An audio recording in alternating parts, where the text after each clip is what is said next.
super quick, I'm gonna go through the different lateral movements and give you guys an idea of where your body should be for each one. So, number one, shoulder in. I'm going to the left. Obviously, this is gonna be mirrored.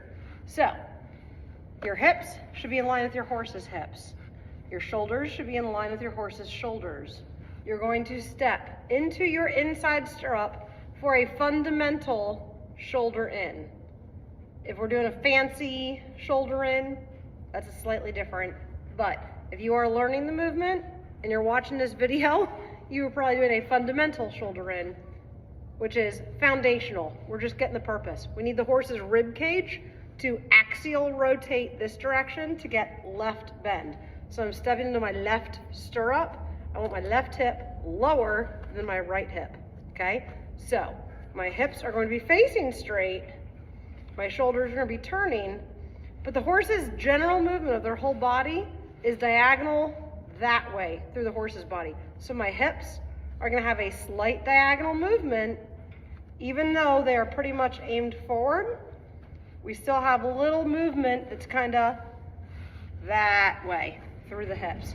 Some people think of it as popping this. Some people think of it as driving through here, okay? But, so shoulder in, step to the inside, hips facing forward, shoulders turned in, scooch this way. Okay, for a leg yield, let's say I'm gonna do a leg yield away from the wall. I'm going to step into this stirrup and leg yield that direction. Shoulders, hips, both pointing forward, but my whole body is going to this way, okay? If I'm gonna do a leg yield towards the wall, I step into this stirrup, shoulders forward, hips forward, body, movement goes diagonally that direction, all right? For a haunches in, my hips need to be in line with my horse's hips. So, I want my horse to turn their tailbone in. I'm also going to turn my tailbone in. I'm going to step hard into my inside stirrup. That is difficult. The reason it is difficult is because we're moving our body this direction.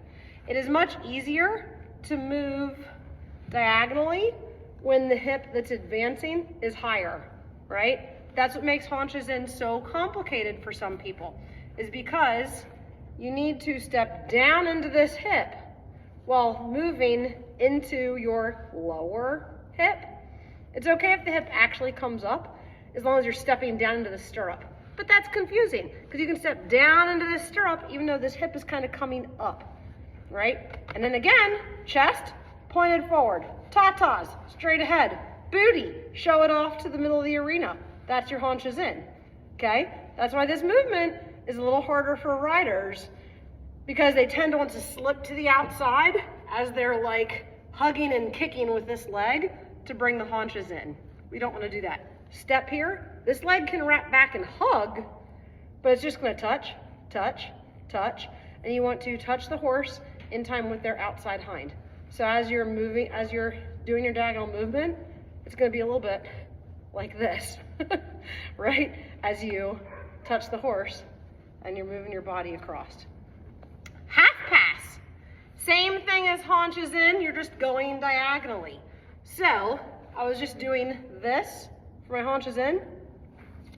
Now it's a half pass, okay? So wherever my half pass is going, aim the tatas that direction. Boobies point towards the letter we want to end up at. We're going to twist, axial twist through our body to help bring the haunches around. If you do it too much, you're going to lead with the haunches. So that's why the chest has to be pointing where you want to go. Step into this stirrup. Again, people tend to want to fall to the outside because they're trying to shove the movement. But you have to step here and you have to lead the movement, right? So you're going to step into this inside stirrup and your energy moves diagonally across your body towards the letter that you're headed for. Pirouettes. So even a walk pirouette, we're going to stick with walk. The hard part, again, is that you need to step to the inside, but at the same time, you're almost lifting this hip in order to bring the horse around this way.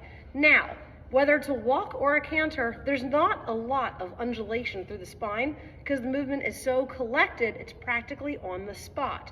So you don't really get a whole lot of this, but you do need to stirrup step to the inside while actually lifting here a little in order for the horse to be able to come underneath of you. So if you want the horse to wrap around this way, you kind of have to open it up and give them some room because their shoulder is going to be coming into you. In order to allow that to happen, you got to get that hip up out of the way a little. You got to kind of unplug that one seat bone just a smidge. So you're going to feel heavy on this seat bone even though you're stepping into this stirrup. Otherwise, when you come into the pirouette, you're going to prep with a shoulder in feel. But as you start your pirouette, your body is going to feel like it's in haunches in position. This leg's going to wrap back. You're stepping down here, but this hip is a little lifted as you bring your horse across. And then if you're in a more Western discipline and you're doing a cow turn, the biggest part of the cow turn is that your horse has to really be able to roll through their body this way. You got to get that rib cage out of the way so their shoulder can come across. So that's why you'll see a lot of these people in their Western cow turns where they really open up because they really have to get the hip up more than a dressage rider does in a pirouette. So in order to get the hip up, they'll come the whole way over here sometimes in order to get this. However, those horses have already really learned how to get their rib cage out of the way. So if you don't do a whole lot of exercises that prep the horse, that's why they do that back up with bend and then come through. That's why in a lot of your Western disciplines, it's so common to do that exercise over and over where you yield the hips, right? That gets the horse bending, back them up, and then come through with the shoulders. Because that helps teach that horse to come here so that even though the rider's hanging this way, they can open this so the horse can swoosh through.